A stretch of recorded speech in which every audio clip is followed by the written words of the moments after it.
Can I run an exercise with you?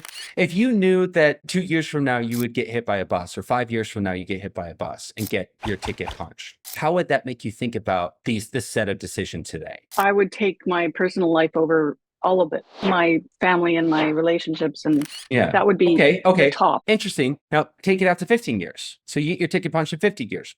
How would that make you feel about this current set of options? I would definitely want to have seen myself create this legacy that I've been wanting to create with Veta, and I would and I would want to know that I had kept my playing up to the best of my ability, because that's what I've done all my life, and it's Well, I know how much it means to you personally. I guess what I'm saying is, if I said I was going to get my ticket punched tomorrow, I would just log off. I'd go hang out with Carrie for the rest of the day. If you said I was going to get my ticket punched in 10 years, I actually wouldn't log off. It would be a different factor. I would say like, okay, 10 years, I get to have more. With 10 years, I can have the time with Carrie. We've got enough time to take vacations and do some stuff. And I can continue to build on the legacy of Lifehack Method and what we're trying to do in the world. I get to have both of those. And so as you play with those timelines, you can sort of play around with it and just be like, hey, how does the answer change for me across different timelines? I think another thing to ask yourself is, as you continue moving into the different phases of, what I call your third career or your encore career, where are the payoff investments? Let's assume you get great payoff from spending time with your family. So let's take that as a given and say you're going to continue to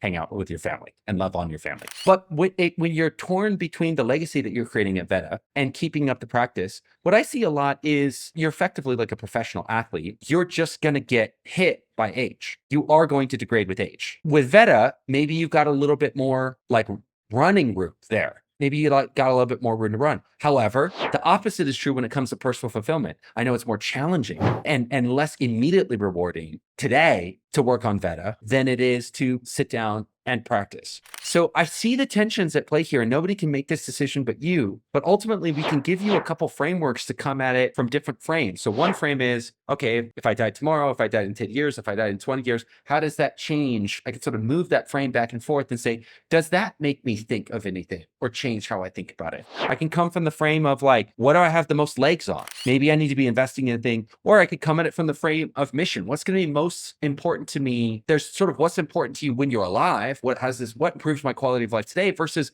what do I, once I'm dead, what will be left behind? And what do I, because legacy and mission ends up being really important to us towards the ends of our life. So we have these frames that we can come at it from. That doesn't necessarily spit an answer out the other side. I wish it did, but it might help you sort of come at it from different vectors so that you can make a decision.